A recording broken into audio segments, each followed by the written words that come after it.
All right. Welcome to Inside the Grind podcast, the podcast for people building real coffee shops. Every episode, we sit down with someone who's deep in the day to day, hiring, fixing, worrying, making hard choices, and still showing up to serve. These are honest stories from founders in the thick of it. No fluff, no ego, just the real grind and what's getting them through. If you're building something on your blog, this one's for you. Brought to you by Coffee Futures Fund. You talked about two things essentially when you share your story. One, really knowing what the life in the day of a coffee shop owner looks like, right? It's not that fantasy picture or that, romanticizing life of a coffee shop owner. So you talked about being really clear about, okay, what does a day look like? What are you subscribing for life? And then you talked about having these really clear goals, and not even goals per se, but plan in place for initial days, day by day, week by week, at least for a few months. And then, of course, you learn the ropes from there and then modulate accordingly. Because, again, people have different strengths, right? Having the right motivations, having the right larger vision, and having the right commitment to start this is one thing. So to a person who checks all these boxes theoretically, what would be the first thing that you'd say? If you would take away just one thing from me today, because you're starting a new coffee shop or you're in the initial months, do this or think about this, or what's that one thing? The one thing is to understand you don't know everything, and it's not possible. It doesn't matter what your career history is. It doesn't matter what your degrees are in. You don't know everything you need to know to be successful here. And surrounding yourself with people that have that diversity of experiences that you can draw on and learn from is absolutely critical to your success. There's a wide range of experiences out there, and there's a lot of different ways that you can connect with them. So, coming to me, the people who come to me and say, I want to start a coffee shop, what do I need to know? That's the thing that I tell them. Yeah. I say, you need to, first of all, if you've never worked behind someone else's bar, you're not ready to do this. And if you have no food and beverage experience, and an awful lot of people who want to do this do not have any food and beverage experience, you really have to find ways to get that. And the people who will be your neighbors, because there's other restaurants that are surrounding you, will very often help you get that. It never hurts to call a coffee shop owner who is in a non-competing market and say, can I just come shadow you for a day? All of us have lived somewhere else or been somewhere else. There's been a coffee shop we have came into and said, I really love this space. Never hurts to call them and say, I would really like to shadow you for a day and find out what you can find from them. There are plenty of Facebook groups for food and beverage operators. There are plenty of Facebook groups for coffee house owners. There's lots of places to get the diversity of experiences that you're going to need. Right down to once you pick a point of sale system, there are Facebook groups for whoever uses Square or Toast or whatever it is. So there's spaces where you have to be able to ask questions and learn about things that you don't know about. Certainly, there's other ways to do that as well. I have a great community college that I actually teach at here locally, and they have a business center for people who own small businesses so that you can go and get information and resources. There's obviously chambers of commerce and working groups, and there's all kinds of places. But essentially, you need to be asking other operators to give you their time to commit to these things called informational interviews. Part of what I did in that previous business was I helped professionals to improve their careers as well. And I helped set up informational interviews with other professionals. So essentially you're saying, let me buy you a coffee. Let me buy you a cocktail. Let me do whatever. And I just want to talk to you for 30 minutes. And you're going to come in and you're going to ask them about their experience, because people love talking about themselves, right? They love talking about their experience, and they love this opportunity to help you make better choices. So it is very rare if you ask someone for an informational interview, it's very rare for them to tell you no. Usually if they tell you no, they simply don't have time. So the one thing to take away, I think, is to really get as much information and as many contacts in that Rolodex as you can have, because these people are going to help you. And you never know who's going to end up in that Rolodex and is going to assist you down the way when you run into a question that you just feel like you can't solve. And it could be something as silly as, I'm a new operator. I've taken over an existing business. This is a real example from me. I've taken over an existing business that required me to have a grease trap that I had no experience with under the 3-basin sink. How do I clean this thing out? Like, what am I supposed to do here? It's just this monster that's sit here and over time, and eventually is going to start smelling if I don't figure out what to do with it, right? That's not something that you're going to learn in your business class. That's not something that you're going to learn from your neighbor. That's something you're going to learn from asking an operator who has done that. And so having those people in your Rolodex, so that you can call and you can say, who do you use to clean this thing out and what paperwork do I need to have? It's really important to gain as many contacts as possible in as many different directions as possible, because those people will all only help you later on. Yeah. Love that. And Victoria, I'm making notes because, I'm sure this is going to help me when I start my coffee shop one day. Of course. Yes. Definitely will do. That's really interesting and very valid advice. And I'm thinking about Coffee Produce Fund at this point and how you as a mentor and the rest of the mentors on the board who have been there, done that in many ways, providing that experience, that collective experience for these emerging coffee shop owners. So how do you see this parallel support happening, bringing back to your point about having a Rolodex of contacts that you can reach out to get advice? How do you see that? So, I really think that this is such a fascinating project because you have the opportunity to have people who are operating at a very high level in the field. I'm way past the point where I should have opened several of these locations, but I have a diversity of interest. So instead, I teach and I serve on boards and I do all of these other things. And I do have a separate little business. I'm an artist. I do painting, that kind of thing. So the direction that I have went instead is to say, how can I demonstrate to others that they can also be successful? My coffee house is pretty small. It's 40 seats. The average coffee house in the United States, I think the last time I looked at it, makes 200. And you take out the Starbuckses and the Dunkins and those things that we're not really counting as coffee houses. The average coffee house in the United States is just over $200,000 in revenue per year. We blew that away very, very quickly. We grew very, very fast to the point where we were one of the first individuals to get one of the Dream Big Awards in our category from the U.S. Chamber of Commerce. So we pursued a lot of things in a lot of different directions, and drawing on that experience of growing very, very fast, I think has really helped me to understand that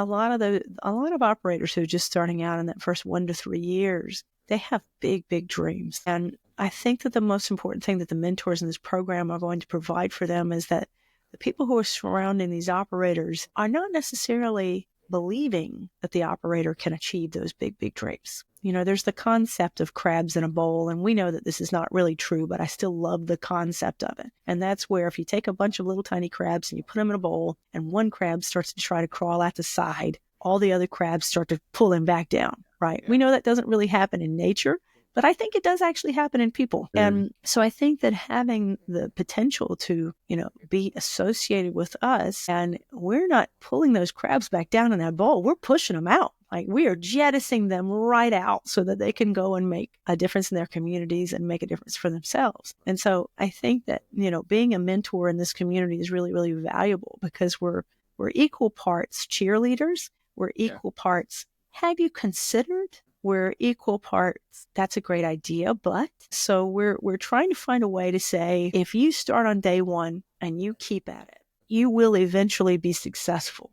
Now, the amount of time between day one and success is going to vary by a lot of factors. But I think that if you have a handful of people who are cheering for you and available to you and saying, here's, based on my experience, what I think you should consider, that amount of time between day one and success starts to shorten a lot. And when you can shorten that, even if you shorten it by a year or a month or 2 months, that's money that the operator has not wasted. And in that first 3 years, you don't have a lot of money to waste. So I think that while these folks are not going to be, they're not risk adverse, I think that we can help them to make more positive risk based on the money that's available to them to get to from start to success, and based on where they can get information to help them be more successful in their communities, and just having themselves surrounded by people who are really rooting for them And instead of pulling them back down in that bowl saying, you can do it. I know you can do it because I've done it. We've done it. Here are the things that you need to consider to get yourself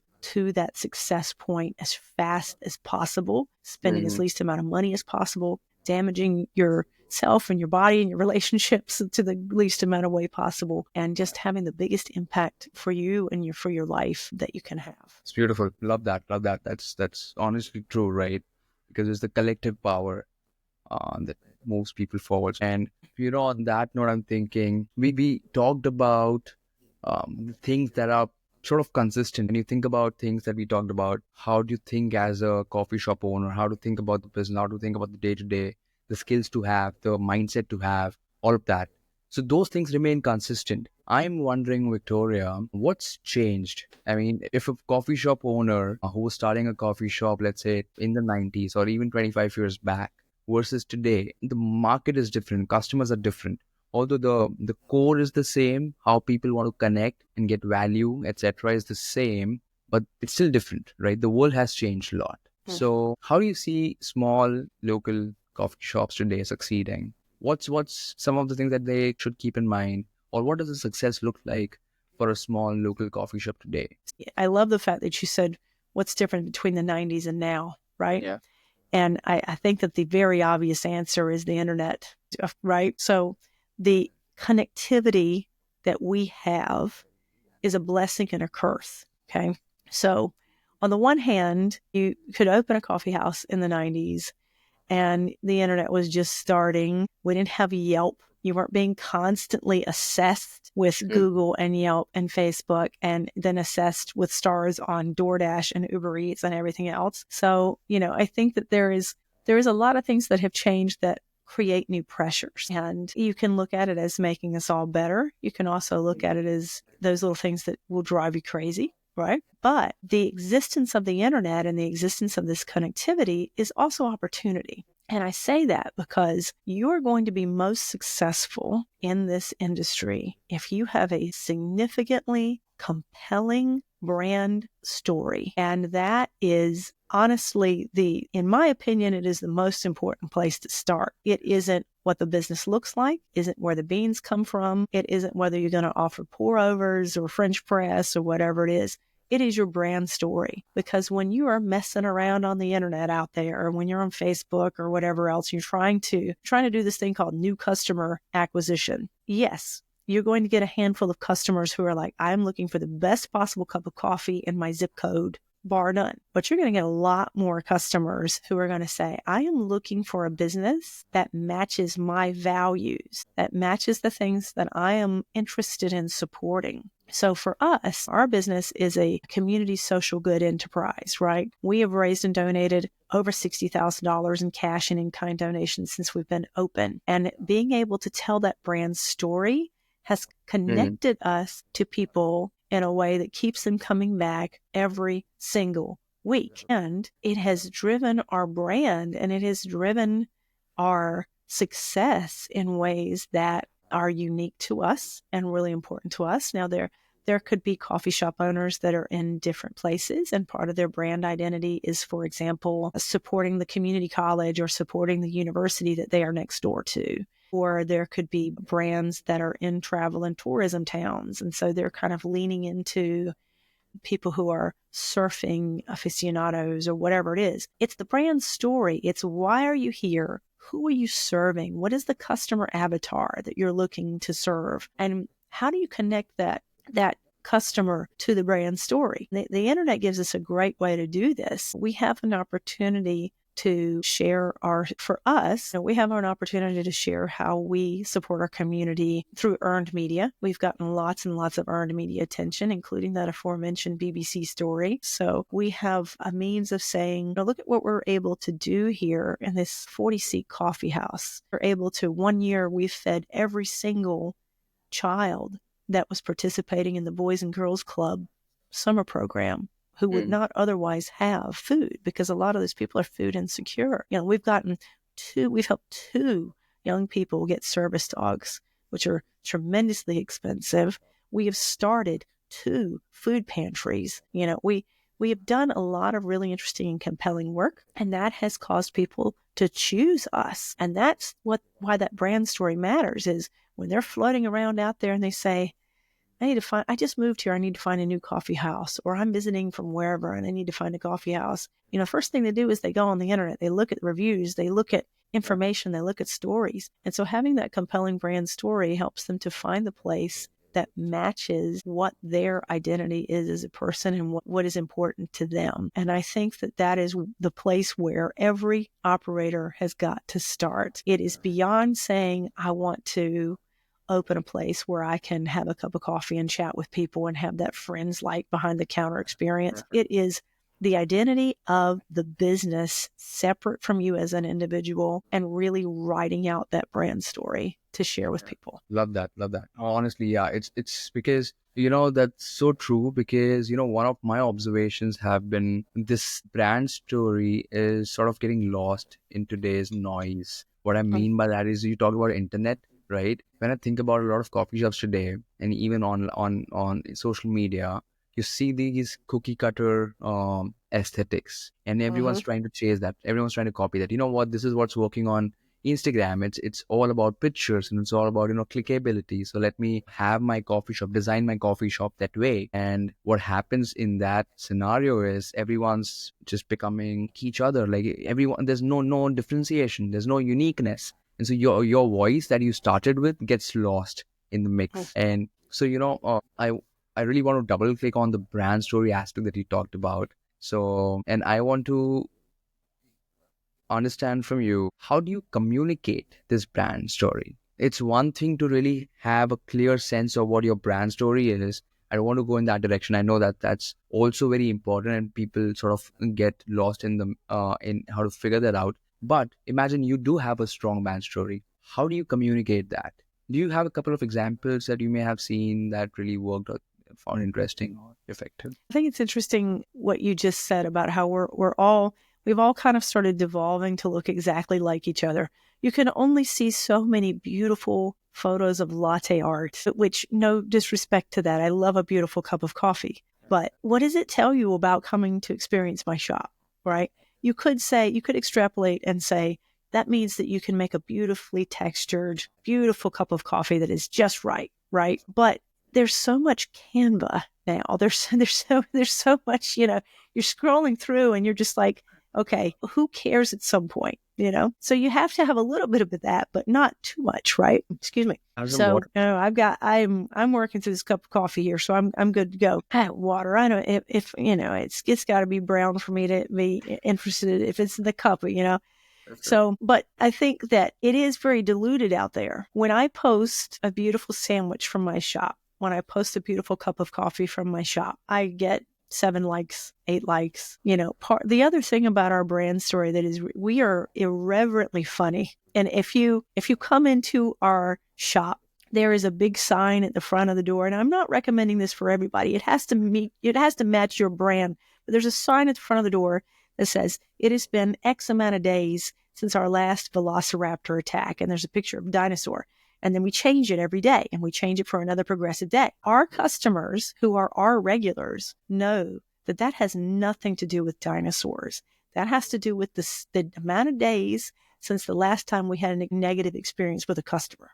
Okay. So, and we have little stuff like that all over the place, and they find it absolutely hilarious. And so if I share, a funny meme about coffee, or we will post ridiculously stupid videos in our TikTok account or whatever it is, and people find that hilarious. And so what that is tapped into is our customer avatar is someone who goes out in the world, and the rest of the world is way too serious, and the rest of the world is not, the vibes are off, right? So they're able to come into our shop, and we know every customer that comes into our shop practically, and we pick at them relentlessly, and they sit down and pay for it. They pay for that experience, and they love it. And, so I think that it is a matter of finding the content that gets the reaction that you want.